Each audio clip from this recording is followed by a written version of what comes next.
Card introdutório apresentando as logomarcas do evento. Ministério da Cultura apresenta FIME, Festival Internacional de Música Instrumental Mansueto Barbosa, segunda edição.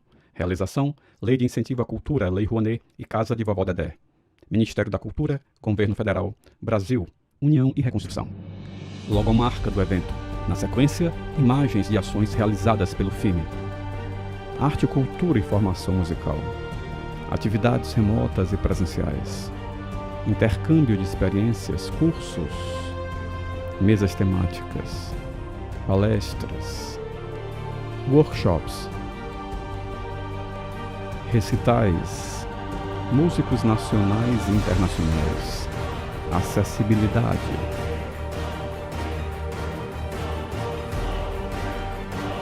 diversos olhares, linguagens e estilos, uma celebração à arte e ao conhecimento musical. O FIME promove ainda a 10ª edição do concurso Jovens Talentos, um tributo à dedicação e ao talento de jovens músicos de todo o Brasil, estimulando a performance musical, premiando 10 jovens músicos do país. FIME, Festival Internacional de Música Instrumental Mansueto Barbosa. Lei de Incentivo à Cultura, Lei Rouanet. Patrocínio Master, Grendene, Unipac, Semitomo Chemical, Lunelli.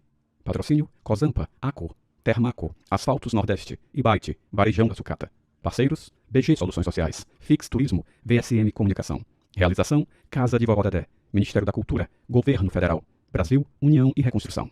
Olá, sejam todos bem-vindos a mais uma aula com o tema A Inclusão na Aula de Música. Janela de abertura apresentando as informações do curso. Nas bordas da tela, contornando o vídeo, uma marca d'água com o logo do FIME em azul e vermelho. Na parte superior, em fundo azul, o logo do FIME, o título do curso, Inclusão na Aula de Música, o nome da professora, Patrícia Marim, e o logo da Casa de Vovó Dedé. No vídeo, a professora está à frente de um fundo branco, sentada por trás de uma mesa. Em cima da mesa há um notebook. A professora Patrícia Marim é uma mulher branca com cabelos castanhos e lisos. Ela usa óculos de grau, um colar e uma blusa preta. Nas aulas anteriores, nós refletimos um pouco sobre como a inclusão acontece hoje. Nós falamos um pouco a respeito das nossas semelhanças, das nossas diferenças. Eu dei sugestões de algumas atividades e hoje nós vamos dar continuidade, então, no assunto da inclusão. Vamos falar um pouco mais sobre isso. Dito tudo que foi falado, como pensar a inclusão hoje, né? Quando a gente fala em inclusão, nós escutamos dois termos que são diferentes e que precisam ser bem esclarecidos: educação especial e educação inclusiva. A educação especial, ela é uma modalidade dentro da educação comum, que é quando adaptamos e pensamos esses conteúdos diferenciados para quem tem deficiência. A educação inclusiva é quando temos uma sala de aula com diversidades, que podem ser alunos com deficiência, mas além desses, temos também alunos de culturas diferentes, alunos com transtornos, podemos ter um aluno indígena, quilombola, né? Então, com uma sala com todas essas diversidades, então nós estamos falando da educação inclusiva. Então, cada vez mais, nós devemos buscar essa educação inclusiva para integrar todas as crianças, independente da sua condição de saúde, a sua cultura, sua crença, utilizando a música para trabalhar o potencial de cada uma e desenvolver aí as suas habilidades. Muito se fala também sobre a igualdade, porém, a igualdade ela é baseada no princípio da universalidade, ou seja, todos devem ser regidos pelas mesmas regras e devem ter os mesmos direitos e deveres. No entanto, se faz necessário buscarmos a equidade, que parece com a igualdade, mas é totalmente diferente. A equidade, por outro lado, ela reconhece que não somos iguais e que é preciso ajustar esse desequilíbrio. Com equidade, damos às pessoas o que elas precisam para que todos tenham acesso às mesmas oportunidades. Por exemplo, vamos aqui falar de uma situação. Num hospital, tem as pessoas que já estão aguardando atendimento e chega uma pessoa para um atendimento emergencial. Essa pessoa, ela tem uma prioridade, porque ela está ali, muitas vezes, correndo risco de morrer. Então, ela chega e passa à frente dessas pessoas que já estavam ali aguardando, né? Então, isso é tratar essa pessoa, né, com equidade. A equidade, então, ela envolve dar voz a grupos ou indivíduos que tenham se sentido excluídos, por exemplo. É garantir que discussões, divergências e até mesmo raiva sejam expressas. Isso muitas vezes acontece na nossa sala de aula, né? Quando tem, às vezes, alguma divergência entre as crianças, a gente precisa dar voz a essa criança que está se sentindo rejeitada, excluída, se ela está com raiva, a gente tem que dar voz e escutar essa criança, a gente não pode puramente ignorar, né? A gente precisa dar voz a essas crianças. Para tanto, nós professores temos que fazer nossos planejamentos criando estratégias para o aprendizado de todos, tornando o ambiente estimulante e prazeroso para os alunos, dando a eles a oportunidade de participar de todas as atividades de aprendizado. Para incluir, é preciso que todos sejam respeitados e apreciados, independente de suas características, crenças, habilidades ou deficiências. É preciso acolher a diversidade. E aí a gente encontra muitos desafios, né, para promover a inclusão.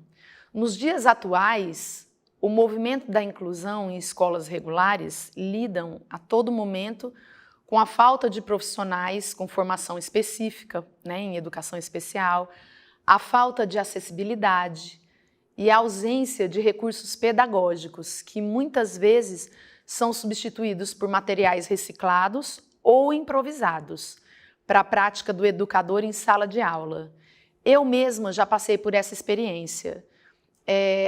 Quando eu dava aula numa escola de educação infantil, eu solicitei para a escola que comprassem instrumentos de pequena percussão, de bandinha rítmica, para eu trabalhar com as crianças. Um tempo depois, a coordenação me chamou, solicitando que eu trabalhasse com as crianças construção de instrumentos com material reciclável, né? É uma experiência bacana, sim, mas não ia de encontro com o meu objetivo, né, que era trabalhar os timbres, as diferenças de sons dos instrumentos com as crianças. E eu precisei explicar, né, para essa coordenadora que muitas vezes essa criança pequena, eu não posso usar um material onde ela possa se machucar, né? Então, eu usava plástico, alguns materiais mais simples. E isso ocasionava uma frustração para a criança, porque o resultado sonoro desses instrumentos que nós construímos não era aquele que a criança esperava, né? Então, essa questão de substituir recursos para a gente trabalhar com as crianças, muitas vezes é bastante complicado, né? E o entendimento das pessoas, às vezes, complica, né, a nossa vida. Sabemos que a educação é um direito de todos, porém, atualmente, ainda observamos a presença do preconceito e da falta de informação para as famílias, que muitas vezes enfrentam dificuldades de ir e vir dificuldades ao acesso à educação e parecem desconhecer os seus direitos na sociedade no que diz respeito à inclusão. Nós estamos aqui ainda falando dos desafios que a gente encontra, né, para promover a inclusão. Muitas vezes, a aceitação da própria família passa por um processo complexo e extremamente doloroso. Por isso, temos algumas crianças que, apesar de observarmos dificuldades pontuais, sabemos que as mesmas nunca passaram por nenhuma avaliação médica, pela dificuldade de aceitação da família, que teme pelo preconceito que terão que enfrentar. Nessa situação, a escola precisa conduzir esse encaminhamento com carinho e empatia. Quantas vezes, né, no nosso dia a dia, na nossa rotina, a gente observa a criança na nossa sala que a gente nota alguma dificuldade que essa criança merecia passar por alguma avaliação, porque a gente sabe pela experiência, né, que quanto antes essa criança ela tem um diagnóstico, ela passa por uma avaliação onde ela vai receber os estímulos necessários para ela, ela tem muito mais possibilidades de se desenvolver mais e melhor, né? Então, eu, enquanto professora, eu nunca busco conversar diretamente com essa mãe. Eu sempre procuro a coordenação da escola, a direção, para passar aquilo que eu observo em sala de aula e deixo a critério da escola entrar em contato com a mãe para tentar encaminhar essa mãe para uma avaliação. Né? Uma situação delicada e que a gente tem que ter muita empatia com essa família. Né? Ainda é preciso muita compreensão e investimento acerca da inclusão, seja na formação dos professores, na estrutura física das escolas, que muitas vezes tem escada, não tem uma rampa, né? E nos recursos pedagógicos, que a gente acabou de falar ainda há pouco, e tecnológicos, né? Para assim oferecermos uma educação de qualidade para todas as crianças. A gente já falou dos benefícios da música, né? Vamos aqui agora falar dos benefícios da inclusão. Por que é bom, né, a gente incluir? O convívio das crianças com as suas diversidades ou com deficiências promove exemplos a seguir. As crianças observam o comportamento umas das outras e reproduzem. Tanto o comportamento positivo quanto negativo. Para isso, o professor tem que estar atento. Um exemplo de comportamento negativo aconteceu na minha aula. As crianças, uma criança na escola teve uma experiência onde os colegas colocavam a mão na cadeira para impedir que ela, que é uma criança com autismo, se sentasse ao lado. Né? Quem me relatou esse acontecimento foi a mãe da própria criança, porque quando ela veio para a aula de música, ela trouxe esse comportamento negativo e começou a fazer a mesma coisa com os colegas na aula de música, né? Impedindo que o colega sentasse ao lado dela. Então, a gente precisa estar atento para trabalhar esse tipo de comportamento, né, que as crianças geralmente trazem e reproduzem, que não é bacana, né? A gente precisa trabalhar para ela entender o que aconteceu e como é que a gente pode melhorar isso aí. Na minha turma, eu tenho algumas crianças bem pequenas, de 5 anos mais ou menos, né? E elas acabam aprendendo comportamentos sociais a partir da convivência com as demais. Elas observam as crianças maiores respeitando as regras e assim elas passam a respeitar também. A gente tem uns combinados, né?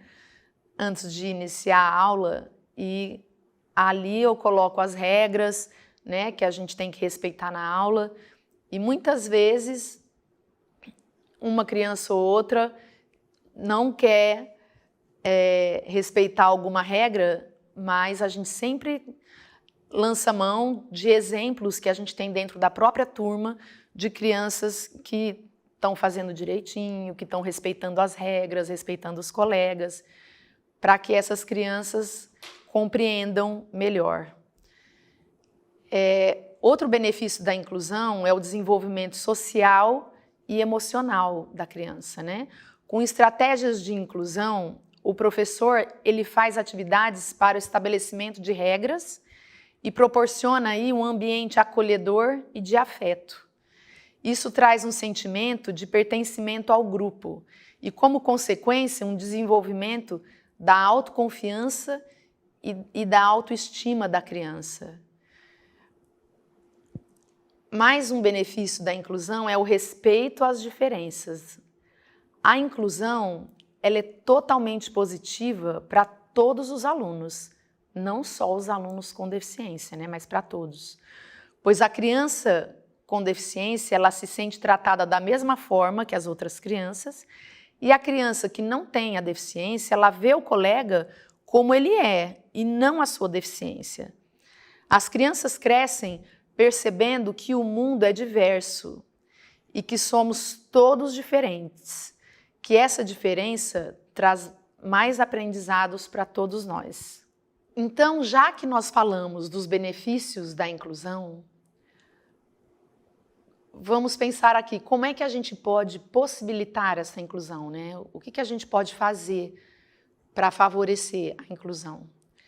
Na minha experiência em escola pública, apesar de hoje a gente encontrar nas escolas públicas o AEE, que é o atendimento educacional especializado, era muito comum na sala dos professores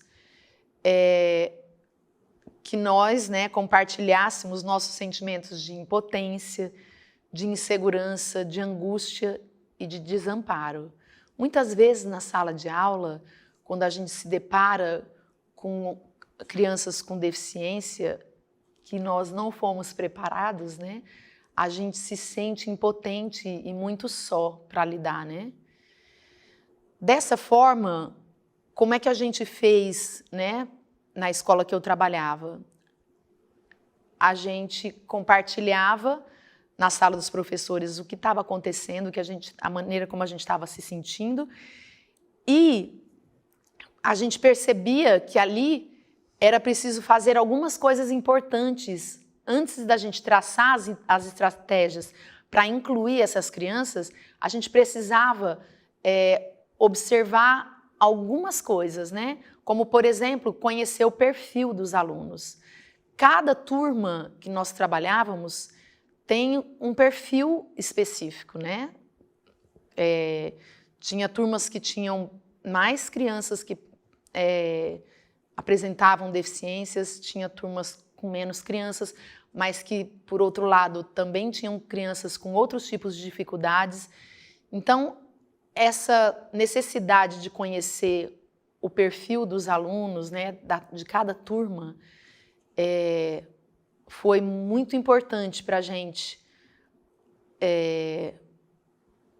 concluir e nos ajudarmos, né, entre nós professores. Sem conhecermos o perfil e as características dos alunos, não tem como pensar em inclusão. Conhecer as habilidades e as limitações das crianças auxilia a elaborar as estratégias e as atividades mais eficientes para contemplar a turma como um todo.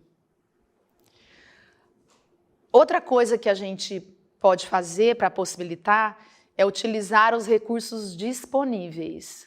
A utilização de diferentes recursos é essencial para motivar e proporcionar um aprendizado completo e estimulante. Para isso, podemos lançar mão da tecnologia através de vários instrumentos para despertar os sentidos dos alunos para o desenvolvimento das suas capacidades. Aqui eu vejo muito o êxito da aula de música, pois buscamos uma aula dinâmica com atividades lúdicas de contar histórias sonoras, brincadeiras de roda ou de movimento corporal. através de discriminação auditiva ou de escuta, e outras, né? Com vários objetos e instrumentos musicais para despertar os sentidos de todos os alunos. O ideal é também a gente promover um ambiente cooperativo. O respeito deve ser prioridade durante as aulas e o professor deve promover atividades cooperativas e não competitivas, porque dessa forma as crianças vão entender que todos temos pontos fortes e pontos fracos. E quando nos ajudamos, fica mais fácil superar as nossas limitações. Nas atividades cooperativas, não tem vencedores ou perdedores, nem eliminações ou exclusões. O ponto principal da atividade ou da brincadeira é a interação com o outro, se a atividade for em dupla ou com o grupo, né? As crianças, elas se compreendem como parceiras e não como adversárias. Isso estimula a participação de todos e o respeito às diferenças. Um exemplo de atividade cooperativa é, por exemplo, a dança das cadeiras, né? Aquela velha brincadeira que eu acho que todo mundo já conhece, só que com uma diferença, porque a brincadeira que a gente conhece é a gente dispõe as cadeiras, coloca uma música, fica dançando ao redor e a gente coloca uma cadeira a menos, né? E a criança que fica sem sentar, ela sai da brincadeira. Essa é a brincadeira comum que a gente conhece. Para trabalhar de uma maneira cooperativa, o que a gente faz?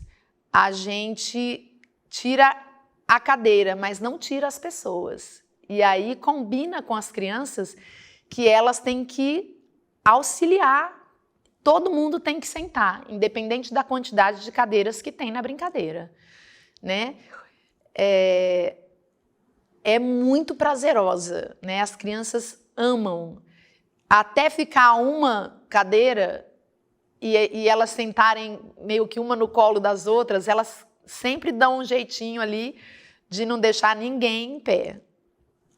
Outra brincadeira que trabalha o cooperativismo, né, é o jogo de completar a música, né, onde nós podemos juntar 2 ou mais crianças, onde uma canta um trecho da música e a outra vai completando, né? O jogo de completar o desenho, telefone sem fio, as crianças também adoram essa brincadeira, né?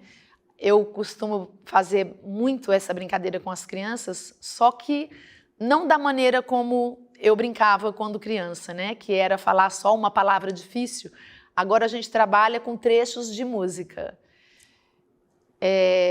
Jogo de quente ou frio, que eu acho que a maioria de vocês também deve conhecer, onde a gente reúne a turma, eu retiro uma criança da sala e a turma esconde um objeto. Nós convidamos a criança que estava fora da sala e a turma tem que direcionar essa criança aonde está escondido o objeto com palma, né, forte ou fraca. Então, quanto mais próxima essa criança está do objeto que está escondido, mais forte a turma bate a palma. Quanto mais distante ela está do objeto, mais fraca a turma bate a palma, né? Então, as crianças têm que auxiliar essa criança que estava lá fora a encontrar o objeto que está escondido. Elas gostam muito também dessa atividade. Cada atividade, né, todas as atividades, elas devem ser cuidadosamente planejadas e adequadas às características e limites de cada criança, havendo flexibilidade nos procedimentos para fazer modificações e adaptações quando necessárias, pois dessa maneira estaremos realmente não apenas inserindo, mas incluindo os alunos, levando os mesmos a participar efetivamente.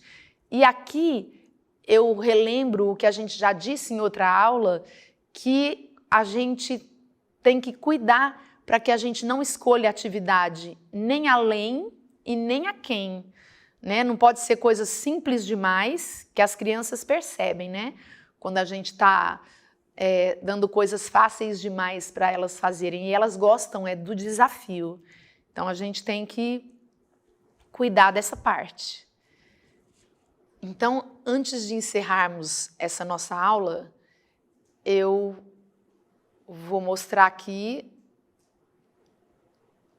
2 vídeos para vocês, para exemplificar o que a gente vem falando, tá bom? É uma atividade com uma música do folclore.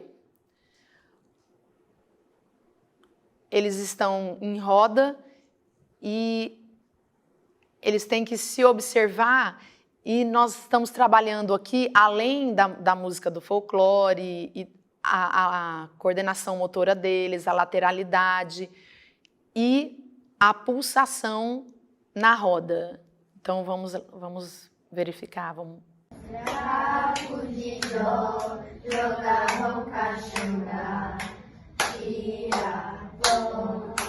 Deixa ficar, guerreiros com guerreiros fazem zigue-zigue-zá.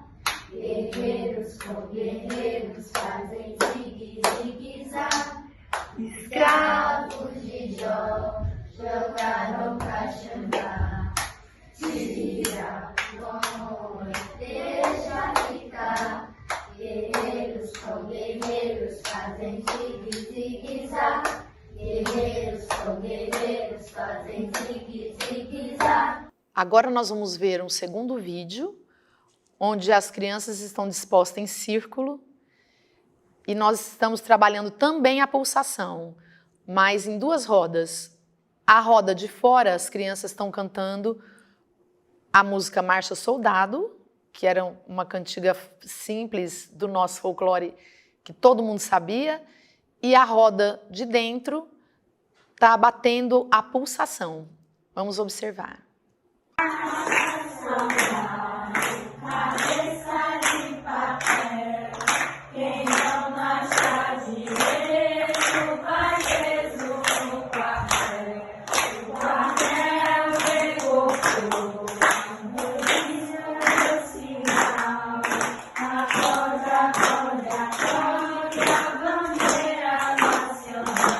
Infelizmente, eu gravei só a atividade, mas o que aconteceu depois é que foi rico demais na aula, porque as crianças maiores, elas observaram algumas dificuldades nas pequenas e, sem ninguém falar nada, elas formavam grupinhos para fazer a atividade, para que essas maiores explicassem melhor para as pequenas, fazendo a atividade para ver se elas realmente compreenderam.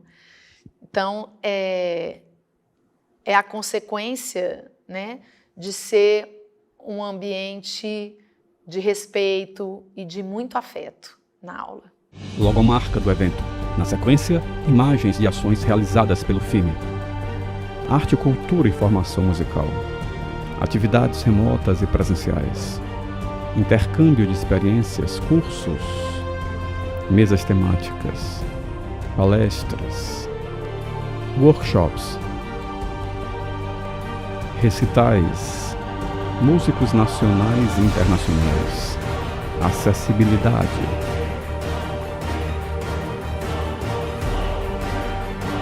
diversos olhares, linguagens e estilos, uma celebração à arte e ao conhecimento musical. O FIME promove ainda a 10ª edição do concurso Jovens Talentos, um tributo à dedicação e ao talento de jovens músicos de todo o Brasil, estimulando a performance musical, premiando 10 jovens músicos do país. FIME, Festival Internacional de Música Instrumental Mansueto Barbosa. Lei de Incentivo à Cultura, Lei Rouanet. Patrocínio Master, Grendene, Unipac. Semitomo Chemical, Lunelli. Patrocínio, Cosampa, Aco, Termaco, Asfaltos Nordeste, Ibite, Varejão da Sucata. Parceiros, BG Soluções Sociais, Fix Turismo, VSM Comunicação. Realização, Casa de Vovó Dedé, Ministério da Cultura, Governo Federal, Brasil, União e Reconstrução.